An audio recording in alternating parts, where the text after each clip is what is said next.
এই মুহূর্তে লাখ টাকার প্রশ্ন, সিঙ্গাপুরের বিপক্ষে বাংলাদেশের একাদশ কেমন হতে যাচ্ছে, কোন ফরমেশনে খেলাতে যাচ্ছেন কোচ হ্যাভিয়ার ক্যাব্রেরা, কে জায়গা পাচ্ছেন আর কে জায়গা হারাচ্ছেন, সেই প্রশ্নের আমরা কিছুটা উত্তর দেওয়ার চেষ্টা করব। এই মুহূর্তে আমি আছি জাতীয় স্টেডিয়ামে। বাংলাদেশ দল কিছুক্ষণের মধ্যেই তাদের অনুশীলন শুরু করবে। তার আগে দর্শক আপনাদেরকে দেখাতে চাই বাংলাদেশের একাদশটা কেমন হবে। তবে আরেকটু জানিয়ে রাখতে চাই, বাংলাদেশ কিন্তু 4-2-3-1 ফরমেশনে খেলবে, যেটি সবশেষ ম্যাচেও আমরা দেখেছি। একটু যদি দেখাতে চাই, গোল পোস্টে একেবারে অটো চয়েস মিতুল মার্মা, এবং তার ঠিক উপরে হচ্ছে দুই সেন্টার ব্যাক। রাইটে খেলবেন তপু বর্মন এবং লেফটে খেলবেন তপু বর্মন এবং রাইটে খেলবেন তারেক কাজী। তার ঠিক উপরেই পাশেই থাকবেন সাদউদ্দিন লেফটে এবং তাজ, যিনি রাইট পজিশনে খেলবেন। এবং দুই সেন্টার ব্যাকের উপরের জায়গাটা যদি আমরা বলি, হামজা চৌধুরী, তার সাথে দেখা যাবে সোহেল রানাকে, যিনি সবশেষ ম্যাচে গোল করেছিলেন। হামজাও গোল করেছিলেন, সোহেল রানাও গোল করেছিলেন।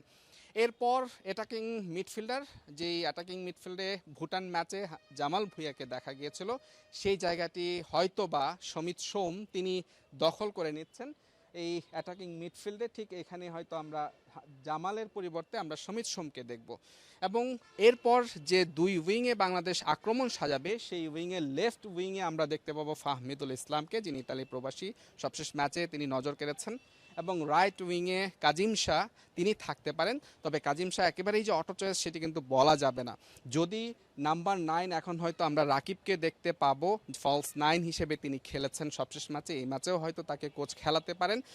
যদি কোনো কারণে নাম্বার 9 আলামিন, মোরসালিন বা সুমন রেজা খেলেন, সেক্ষেত্রে রাকিব তিনি কিন্তু রাইট উইংয়ে চলে আসবেন। এবং এই পজিশনে তিনি ক্লাবে খেলে থাকেন এবং তিনি কিন্তু দারুণ পারফরমেন্স করেছেন।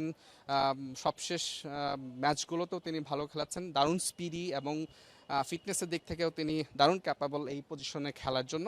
যদি বাংলাদেশ জেনুইন নাম্বার 9 নিয়ে খেলে, সেক্ষেত্রে হয়তো কাজিম শাহকে একাদশে নাও দেখা যেতে পারে। রাকিব হয়তো তিনি রাইট উইংয়ে চলে আসবেন এবং নাম্বার 9 হিসেবে যেখানে সবার আগে গিয়ে আলামিন এবং সুমন রেজা, যে কাউকেই হয়তো আমরা দেখতে পারি। তবে একটা কথা দর্শক, সেটি হচ্ছে সিঙ্গাপুর তারাও কিন্তু 4-2-3-1 ফরমেশনে খেলবে এবং তাদের কিন্তু একজন জেনুইন নাম্বার 9 আছে।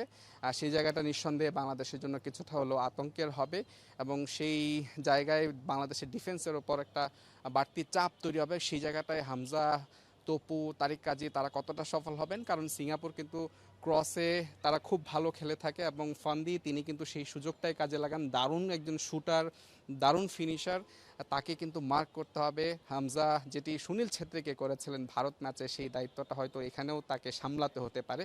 সব মিলে 4-2-3-1 ফরমেশনে বাংলাদেশ খেলবে। এখন প্রশ্ন, নাম্বার 9 জেনুইন নাম্বার 9 নাকি ফলস 9 রাকিব খেলবেন, নাকি আলামিন জেনুইন নাম্বার 9 হিসেবে খেলবেন, সেটি দেখার অপেক্ষা করতে হবে। তবে এতটুকু বলা যায়, সমিত সোমের কাছে জামাল ভুঁইয়া তিনি কিন্তু জায়গাটা হারাচ্ছেন এবং সেই ক্ষেত্রে ডিফেন্সিভ মিডফিল্ডে আমরা সোহেল রানা এবং জামালকে দেখতে পাচ্ছি। জাতীয় স্টেডিয়াম থেকে মুজরাবিন তারেক, যমুনা স্পোর্টস।